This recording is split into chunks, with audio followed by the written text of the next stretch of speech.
جاؤ اور جہاں جاؤ دوسروں کو خوشیاں دو اور خوش رہو۔ میں تمہارے پاپا کا شکریہ ادا کرتا ہوں۔ میں نے کہا، میں موجود ہوں اور آپ کے مہاگیانی ہونے کا اعتراف کرتا ہوں۔ میرا ایمان ہے کہ عالم خواہ کسی مذہب کا ہو، اسے اپنی طبی عمر تک جینا چاہیے تاکہ اس کی ذات سے دنیا کو علم حاصل ہوتا رہے۔ تم مجھے قتل کر سکتے تھے مگر طبی عمر تک جینے دے رہے ہو۔ تم بہت عظیم انسان ہو۔ انسانیت کی راہوں پر عظمت حاصل ہوتی ہے۔ میں پاکستانی سیاست اور حکومت کے معاملات میں نہیں پڑتا، البتہ وہاں رہ کر میں نے تخریب کاروں اور غیر ملکی ایجنٹوں کا محاسبہ کیا ہے۔ اس میں آپ کے بھارتی سراغ رساں بھی تھے۔ میرے بیٹے پارس نے ہندوستان جا کر را تنظیم میں رہ کر تمہاری حکومت کو نقصان نہیں پہنچایا، بلکہ ایک بہت بڑے سیاستدان اور 2000 ہندوستانیوں کو زہر خورانی سے بچایا۔ آپ سے بھی درخواست ہے کہ ذات اور مذہب سے بالا تر ہو کر انسانیت کی بھلائی کے لیے آتما شکتی کو کام میں لائیں۔ آپ نے مرینا کو ہندو بنانے اور صرف ہندوستانی مقاصد کے لیے استعمال کرنے کی کوشش کر کے ایک غلطی کی۔ آپ بہت ذہین ہیں، دوبارہ ایسی غلطی نہیں کریں گے۔ میں نے ایک ذرا توقف سے کہا، آپ کے 6 چیلے جو آتما شکتی حاصل کر چکے تھے وہ فنا ہو گئے۔ آپ نے انہیں را تنظیم کے لیے ٹیلی پیتھی کے مقابلے میں تیار کیا تھا۔ ابھی آپ کے چور خیالات بتا رہے ہیں کہ آپ کو غلطی کا احساس ہو گیا ہے اور آپ یہ تسلیم کر رہے ہیں کہ اپنے غیر معمولی علم کو انسانیت کی بھلائی کے لیے استعمال کریں گے۔ میں پھر کبھی آپ سے رابطہ کروں گا۔ اگر آپ انسانیت کی راہ پر رواں دواں رہے تو میں آپ کا جانثار دوست بن کر رہوں گا۔ تب تک کے لیے خدا حافظ۔ میں اور مرینا اس کے دماغ سے چلے آئے۔ محبت میں صداقت ہو تو وہ مٹائی نہیں جاتی اور بارہا برین واش کرنے کے باوجود بھلائی نہیں جاتی۔ ثانی برین واشنگ کے مطابق پچھلی زندگی بھول چکی تھی، لیکن کبھی کبھی گمشدہ یادوں سے علی کی خوشبو آتی تھی۔ پہلے وہ الپا کے بھیس میں چھپی ہوئی تھی، دنیا والوں سے چھپنے میں کامیاب ہونے کے باوجود علی پر ظاہر ہو گئی تھی اور علی کو پہچانتے پہچانتے بھول جاتی تھی۔ پھر وہ انجانے خطرناک محبوب سے چھپنے کے لیے الپا کے خول سے نکل آئی۔ اس نے ایک لڑکی لارا کا بھیس بدل لیا، لیکن علی وہاں لارا کا منگیتر موس بن کر پہنچ گیا۔ اس نے ثانی کو یقین دلایا کہ وہ کہیں محفوظ نہیں ہے۔ اگر وہ چاہتا تو موس کے روپ میں اسے اعصابی کمزوری کی دوا پلا کر جے مورگن کو اس کے دماغ پر مسلط کر دیتا اور اس میں شبے کی کوئی گنجائش بھی نہ ہوتی۔ علی کے ہاتھ میں وہ چائے کی پیالی تھی جسے وہ پینے والی تھی اور جس میں اعصابی کمزوری کی دوا حل کی گئی تھی۔ تب وہ مان گئی کہ علی اس کا سچا دوست ہے اور جب تک یادداشت کی بندی ہوئی گرہ نہیں کھلے گی وہ اپنے محبوب پر اندھا اعتماد کرتی رہے گی۔ علی نے کہا، میں اکثر سوچتا ہوں کسی دشمن نے میرا اور تمہارا برین واش کیا ہے، ہمارے دماغوں سے پچھلی زندگی بھلا کر ہمیں اپنا معمول اور تابعدار بنا کر ہماری مرضی کے خلاف ہمیں استعمال کر رہا ہے۔ جب سے تم ملے ہو میں بھی اسی پہلو سے سوچ رہی ہوں۔ اگر میں سلوانا نہیں ہوں تو کسی نے مجھے سلوانا بنا کر میری اصلی شناخت گم کر دی ہے، اور جس نے بھی ایسا کیا ہے وہ کوئی کھیل تماشا نہیں کر رہا ہوگا، مجھے سلوانا بنا کر نامعلوم فوائد حاصل کر رہا ہوگا۔ صاف ظاہر ہے سپر ماسٹر اور جان لیمبوڈا تمہاری ٹیلی پیتھی اور ذہانت سے فائدہ اٹھا رہے ہیں۔ ہاں میں بھی یہی سوچتی ہوں، لیکن انہوں نے ٹرانسفارمر مشین کے ذریعے مجھے ایک غیر معمولی علم دے کر احسان کیا ہے۔ کیا تمہارے ماں باپ کو اور تمہارے محبوب کو چھین کر تم پر احسان کیا گیا ہے؟ کیا ایسا علم قابل قبول ہوتا ہے جو خون کے اور محبت کے رشتوں کو بھلا دے؟ تم مل گئے ہو تو بچھڑے ہوئے والدین بھی مل جائیں گے، لیکن یادداشت واپس آنے پر پتہ چلے گا کہ تمہارا محبوب یا شوہر کوئی اور ہے اور وہ میں نہیں ہوں، تو تمہارا دل کس طرح دکھے گا؟ او گاڈ، میں نے تو اس پہلو سے سوچا ہی نہیں تھا، شاید اس لیے کہ میں روح کی گہرائیوں سے تمہیں اپنا مانتی ہوں، یہ سوچنا ہی نہیں چاہتی کہ کوئی دوسرا شخص مجھے چھو بھی سکتا ہے۔ خدا نے تمہیں ذہانت دی ہے، تمہیں یہ سمجھنا چاہیے اور اپنی پچھلی زندگی کو یاد کرنے کی معقول تدبیر کرنی چاہیے۔ کیا تمہارے ذہن میں کوئی تدبیر ہے؟ ایک ہی راستہ ہے، ہم کسی ہپنوٹائز کرنے والے پر بھروسہ کریں، وہ ہمیں ٹرانس میں لا کر پچھلی زندگی کے متعلق سوالات کرے اور ہم اسے جو جوابات دیں انہیں وہ کیسٹ میں ریکارڈ کرتا جائے۔ ہاں، اس طرح ماضی آئینے کی طرح صاف ہو جائے گا، لیکن کسی عامل پر بھروسہ نہیں کیا جا سکتا۔ اگر وہ کوئی دشمن نکلا تو پھر ہمیں تنویمی عمل میں جکڑ لے گا۔ اگر تم تنہا ہوتی یا میں تنہا ہوتا تو یہ اندیشہ بجا ہوتا، لیکن جب تم پر عمل ہوگا تو میں تمہارے پاس موجود رہوں گا اور عامل کو غلط عمل کرنے کی اجازت نہیں دوں گا۔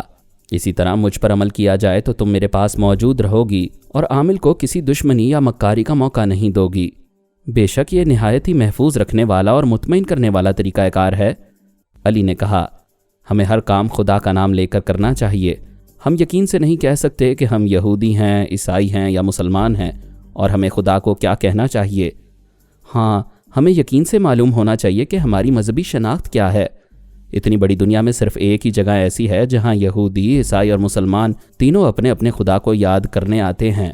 وہ تینوں کی عبادت کا مشترکہ مقام ہے اور وہ ہے بیت المقدس۔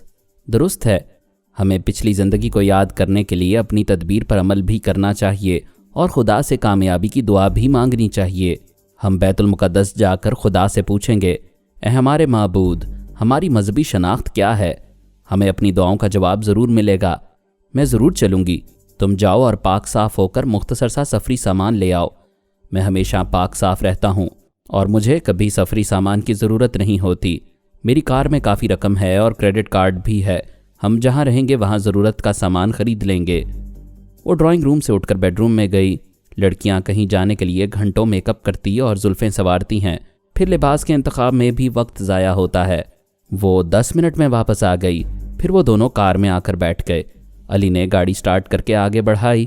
ثانی نے کہا، جان لیمبوڈا کسی بھی وقت مجھ سے رابطہ کر سکتا ہے۔ میں اسے کہہ دوں گی کہ لورا کی حیثیت سے اپنے منگیتر موس کے ساتھ یروشلم جا رہی ہوں۔ اس بات کو لیمبوڈا کے مزاج کے مطابق اور معقول بنا سکتی ہو۔ اسے کہہ سکتی ہو کہ ایک گولڈن برین واسکو ڈی تھرما یروشلم میں رہتا ہے، تم اسے ٹریپ کرنے جا رہی ہو۔ واقعی یہ بہانہ معقول رہے گا۔ کچھ عرصہ پہلے تم پامیلا کے ساتھ واسکو ڈی تھرما کی رہائش گاہ میں مقیم تھے اور وہیں تم نے ایک گولڈن برین کے دماغ سے لیمبوڈا کو نکالا تھا۔ وہ ساحلی راستے سے اشکیلان کی سمت جا رہے تھے، وہاں سے ایلات پہنچ کر پھر بیت المقدس کا رخ کرنے والے تھے۔ اسی وقت لیلا نے رابطہ کیا، کوڈ ورڈز ادا کرتے ہوئے پوچھا، ہیلو بیٹے، کیسے ہو؟ میں پچھلی رات سے تمہارے پاس نہ آ سکی، بہت مصروف تھی۔ امی آپ کی دعاؤں سے خیریت سے ہوں۔ ثانی میرے پاس لورا کے روپ میں بیٹھی ہوئی ہے، آپ بتائیں مصروفیت کیا تھی؟ کوئی تشویش کی بات تو نہیں ہے؟ تشویش تھی، وہ دور ہو گئی۔